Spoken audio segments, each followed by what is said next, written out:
আসসালামু আলাইকুম রহমতুল্লাহ। ৩ মাসের ইকামার ভিসাতে যারা এসে সৌদি আরবে বিপদে পড়ে গেছেন, এখন আপনি এই বিপদ থেকে কিভাবে রক্ষা পেতে পারেন এ বিষয়ে আজকের ভিডিওতে পরামর্শ দিব। পূর্বে একটি ভিডিওতে আমি বলেছিলাম যে ভাই ৩ মাসের ইকামার ভিসাতে ভুলেও আইসেন না। যদি ৩ মাসের ইকামার ভিসাতে আসেন, তার মানে নিজের পায়ে নিজে কুড়াল দিয়েছেন। অনেকে আপনাকে বলবে যে এই ৩ মাসের ভিসাতে নিয়ে আসার পর আপনাকে কাফালা করে দিবে। আর এই কথাটা যারা বলবে মনে করবেন তারা আপনাকে 100% বিপদে ফেলবে এবং আপনার কাছ থেকে আপনার সর্বোচ্চ লুট করে নিবে।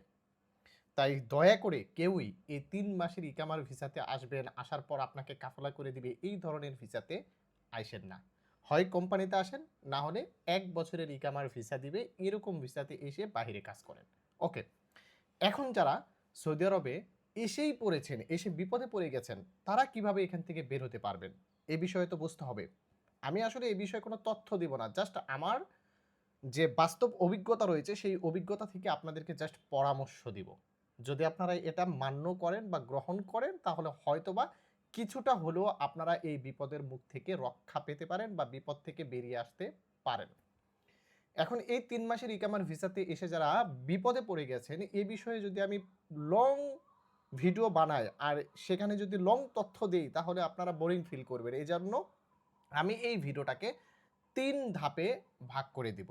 আজকে ১ম ধাপ আপনাদের সাথে উপস্থাপন করব, পরামর্শ দিব।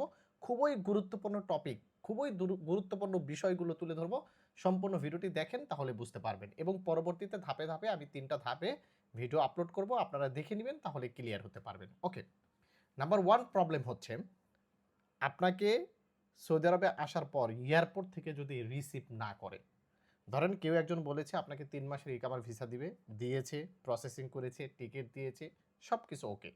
এখন এয়ারপোর্টে আসার পর আপনি দেখতেছেন ৩-৪ ঘন্টা বসে আছেন কিন্তু আপনাকে রিসিভ করার মতো কেউ নেই। কোম্পানির লোকও আসতেছে না বা যে দালালের মাধ্যমে এসেছেন সেও আসতেছে না বা যে কফিল বলছে আপনাকে নিয়ে আসছে সেই কফিলও আসতেছে না। মানে আপনাকে রিসিভ করার মতো কেউ নেই, আপনার অভিভাবক আসতেছে না। এই মুহূর্তে আপনি কি করবেন? এটাই হচ্ছে আমাদের ১ম ধাপ। এই ১ম ধাপের এই বিষয়টা আলোচনা করতেছি। আমি শুরু থেকে বলব, একটু ভিডিওটা বড় হতে পারে, ধৈর্য সহকারে দেখেন। উপকারে আসবে আপনাদেরই। এজন্য কিন্তু একটু দীর্ঘ ভিডিও হলেও আমি বিস্তারিত পরামর্শ দিব যেন আপনারা বুঝতে পারেন। আপনারা কি করবেন? হোক ৩ মাস, হোক ১ বছরের ইকামার ভিসা। আপনি তো জানেন না যে আপনাকে বলতাছে ১ বছরের ইকামা দিবে, কিন্তু আসার পর ১ বছরের দিবে কি দিবে না এটার তো কোনো গ্যারান্টি নেই। যার কারণে আপনি ফ্লাইট করার পূর্বেই আপনার কাছে ন্যূনতম সৌদি রিয়ালে ৫০০ রিয়াল আপনার পকেটে রাখবেন। কত বলেছি? সর্বনিম্ন ৫০০ রিয়াল আপনার পকেটে রাখবেন।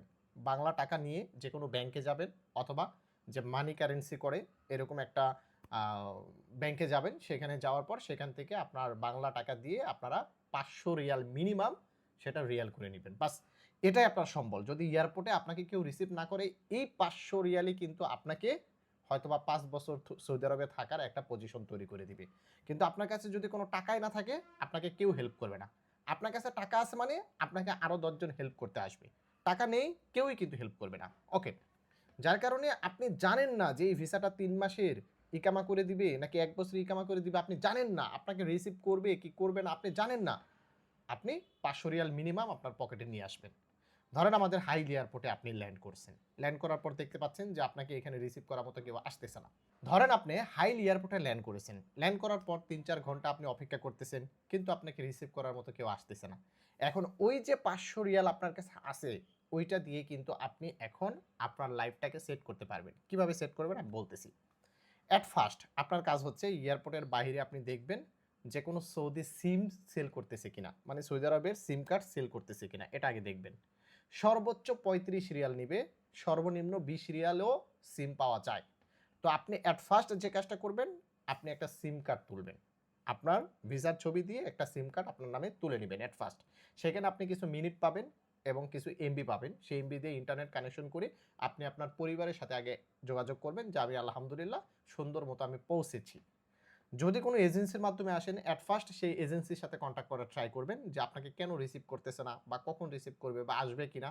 আপনি সেখানে আরও ২ ঘন্টা ব্যয় করে ওই ইন্টারনেট ভরার পর আরও ২ ঘন্টা ব্যয় করে আপনি চেষ্টা করবেন যে আপনার কোম্পানির লোক বা আপনাকে যে দালাল নিয়ে এসেছে তার সাথে কন্ট্যাক্ট করতে আপনি পারেন কিনা। সর্বশেষ যখন আপনি কন্ট্রাক্ট করতে পারবেন না, তখন আপনার সেকেন্ড ধাপ হচ্ছে আপনার পরিচিত যদি সৌদি আরবে কেউ থাকে তার সাথে কন্ট্রাক্ট করার ট্রাই করবেন। কন্ট্রাক্ট করে তাকে বলবেন যে তার ওখানে আপনি যেতে পারবেন কিনা বা যাওয়ার কোনো অবস্থান আছে কিনা, সে আপনাকে থাকার জায়গা দিতে পারবে কিনা। আগে পরিচিত লোক খুঁজবেন। যদি কোনো পরিচিত লোকও না পান, তাহলে আপনি কি করবেন? ধরেন আপনি একটা পরিচিত লোক পেলেন, আপনি তার কাছে চলে গেলেন একটা সিস্টেম করে।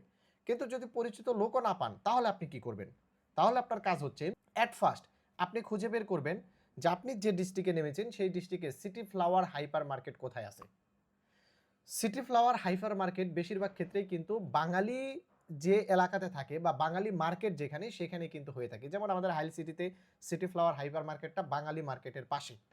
তার মানে আপনি এট ফার্স্ট বাঙালি মার্কেট কোথায় বা কোথায় বাঙালিরা বেশি থাকে ওই জায়গাতে যাওয়ার ট্রাই করবেন। বাইরে বের হয়ে আসছেন, কোন একটা ট্যাক্সিকে জিজ্ঞেস করবেন বাংলাদেশি কিনা। তারা যদি বাংলাদেশি হয়ে থাকে তাদেরকে বলবেন যে ভাই আমি বাঙালি মার্কেট যাব। ঠিক আছে? তাদের মাধ্যমে সর্বোচ্চ ৫০ রিয়াল, ২০ রিয়াল, ১০ রিয়াল, ৩০ রিয়াল এরকম ভাড়া হতে পারে। সর্বোচ্চ ৫০ রিয়াল তারা ভাড়া নিবে, আপনাকে বাঙালি মার্কেটে নামিয়ে দিবে। এখন প্রশ্ন করতে পারেন যে ভাই আমি বাঙালি মার্কেটে কেন যাব? ভাই আপনি যেহেতু আপনার এজেন্সিকে খুঁজে পাচ্ছেন না, আপনার দালালকে খুঁজে পাচ্ছেন না, আপনার কোম্পানিকে খুঁজে পাচ্ছেন না, আপনার আত্মীয়-স্বজন কেউ নেই। এখন একমাত্র আপনার পাশে যদি দাঁড়ায় তাহলে এই বাঙালি মার্কেটের ভিতরে কিছু বাঙালি পাবেন। সেখান থেকে কোনো একজন হৃদয়বান ব্যক্তি আপনার পাশে দাঁড়াবে। কিভাবে দাঁড়াবে? ওই যে আপনি ধরেন ৩৫ রিয়াল বা ৫০ রিয়াল আপনি যে সিম কার্ড কিনছেন সেটা বাবদ খরচ গেছে বা ১০-২০ টাকা খাইছেন, সব মিলে ৫০ টাকা খরচ গেছে। এরপর আপনি গাড়ি ভাড়া দিয়ে বাঙালি মার্কেটে এসেছেন, সেখানে ধরেন আরো ৫০ টাকা খরচ গেছে। টোটাল আপনার ১০০ টাকা খরচ হয়ে গেছে। বাকি ৪০০ রিয়াল এখনো আপনার কাছে আছে। আপনি এই বাঙালি মার্কেটে এসে বাঙালিদেরকে বোঝানোর ট্রাই করবেন যে, "ভাই আমাকে একটা রুম দেন। আমি ২০০ রিয়াল দিচ্ছি। আমাকে থাকার ১ মাসের একটা ব্যবস্থা করে দেন। প্লিজ ভাই। দরকার পড়লে আমি বাংলাদেশ থেকে টাকা এনে পরের মাসে আমি থাকবো। সমস্যা নেই। আমি প্রতি মাসে আপনাদেরকে ভাড়া দিয়ে দিব।" এরকম একটা সিট নেওয়ার ট্রাই করবেন। ২০০ বা ২৫০ রিয়ালে আপনি যেকোনো জায়গাতে সিট পেয়ে যাবেন। এট ফার্স্ট আপনার কাজ হচ্ছে একটা সিট নেওয়া, থাকার একটা ব্যবস্থা করা। আপনি থাকার ব্যবস্থা করতে পারলে সেই মেসের ভিতরে দেখবেন একসাথে ২ জন ৩ জন একসাথে রান্না করে খায়। তো তাদেরকে রিকোয়েস্ট করে ওই যে আরো ১০০ বা ১৫০ রিয়াল বা ২০০ রিয়াল আপনার কাছে থাকবে, সেটা তাদেরকে অ্যাডভান্স দিয়ে আপনি আগে একটা খানার বন্দোবস্ত করবেন। তাহলে দেখেন আপনার মোবাইলে ইন্টারনেট, সিম কার্ড সবকিছু হয়ে গেল, প্লাস আপনার রুম হয়ে গেল, প্লাস আপনার খানার ব্যবস্থাটাও হয়ে গেল।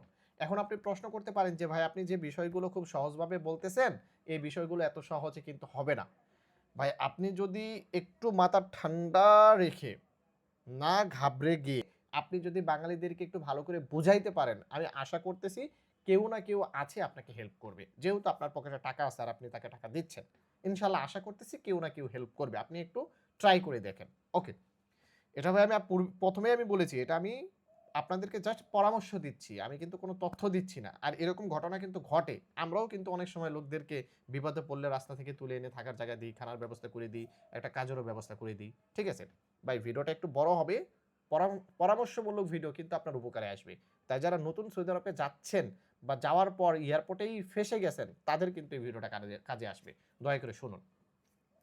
এই যে আপনার থাকার ব্যবস্থা হয়ে গেল, খানার ব্যবস্থা হয়ে গেল, সিম কার্ড সবকিছু হয়ে গেল। এখন আপনার কাজ হচ্ছে পরিচিত যত বাঙালি আশেপাশে আছে বা অপরিচিত যারাই আছে না কেন তাদেরকে রিকোয়েস্ট করতে হবে আপনাকে যেন যেকোনো একটা কাজ যেন সংগ্রহ করে দেয়। যদি ছুটা কাজ হয়ে থাকে মানে দৈনিক হাজিরার কাজ হয়ে থাকে, সেটাও যদি পান, তৎক্ষণাৎ আপনি কোনো দিকে না তাকায় খালি কাজে লাগিয়ে যাবেন। কোনো দিকে না তাকায়। কোথায় কোম্পানি, কে আকামা দিবে না দিবে না, অত কিছু দেখার বিষয় না। যেখানেই কাজ পান না কেন এট ফার্স্ট আপনাকে কাজ সংগ্রহ করতে হবে। বাসা পাইছেন, খানার ব্যবস্থা হইছে, এখন যত তাড়াতাড়ি সম্ভব কাজ ব্যবস্থা করতে হবে। যেন আপনার দেশ থেকে টাকা নিয়ে এসে আপনাকে যেন খরচ করতে না হয়। আমরা বাংলাদেশীরা কোনো কাজ শিখে আসি না এবং আসার পর যখন দালাল রিসিভ করে না, কোম্পানি রিসিভ করে না, তখন আমরা ঘাবড়ে যাই। ঘাবড়ে যেয়ে দেশে ফোন দিয়ে কান্নাকাটি করি, "আমি আর থাকবো না দেশে।" ভাই, আপনি থাকবেন না এটা কেমন কথা? সব কি আপনি দালালের উপরে ভরসা করে আসছেন? সব আপনি কোম্পানির উপরে ভরসা করে আসছেন? আপনার কি একটা পাওয়ার নেই? আপনার কি একটা শক্তি নেই? আপনি কাজ করার দক্ষতা আপনার নেই? সাহস রাখতে হবে মনে। কে রিসিভ করলো? কোন কোম্পানি আসলো কি আসলো না? দালাল আমাকে নিলো কি নিলো না? এত কিছু দেখার বিষয় নেই। আপনি সৌদি আরবে আসছেন, এখান থেকে ইনকাম করে আপনি যে টাকাটা খরচ করে আসছেন সেই টাকাটাকে আপনার ফ্যামিলিকে তুলে দিবেন। এরকম একটা প্রতিজ্ঞা করে আসতে হবে। কি হবে পরেরটা পরে। আপনার ইকামা না থাকলেও আপনি সৌদি আরবে কাজ করতে পারবেন। কোম্পানি রিসিভ করুক বা না করুক, আপনার যে একটা পাওয়ার আছে, আপনি যে একটা বাংলাদেশী, আপনি সেটা প্রমাণ করতে হবে কাজ দিয়ে। আপনাকে খুঁজে বের করতে হবে কাজ। আপনি কেউ কাজ দিবে, কোম্পানি কাজ দিলে কেন আপনি কাজ করবেন, রিসিভ করলে কেন থাকার জায়গা পাবেন, এত কিছু দেখার বিষয় নেই। সৌদি আরবে আসার পর বিপদে পড়তেই পারেন। আপনার নিজের কাজ নিজেকে সংগ্রহ করতেই হবে। এরকম একটা পাওয়ার নিয়েই আপনাকে আসতে হবে। এরকম একটা আত্মবিশ্বাস আপনার ভিতরে থাকতে হবে। আশা করি বন্ধুরা বুঝতে পেরেছেন। এটা হচ্ছে ১ম ধাপ। যে কথাগুলো বললাম হয়তোবা আপনাদের তিতা লাগতে পারে যে বক বক করে কি বলল? ভাই এই কথার ভিতরে অনেক ভালো পরামর্শ আপনাদেরকে দিয়েছি। যারা বুঝেছেন আশা করি তাদের কাজে আসবে। আর যারা বুঝতে পারেননি আমার কিছুই করার নেই। আমি জাস্ট আপনাদেরকে পরামর্শ দিলাম। এরকম ঘটনা অহরহ ঘটতেছে এবং বাংলাদেশী অনেক আছে আপনাকে হেল্প করবে যদি আপনি একটু খুঁজে বের করতে পারেন। আশা করি বন্ধুরা বুঝতে পেরেছেন। ভিডিওটিকে শেয়ার করে দিবেন। তৌফিক আলী ট্রাভেলস এর সঙ্গে থাকবেন, ভালো থাকবেন, সুস্থ থাকবেন। আসসালামু আলাইকুম।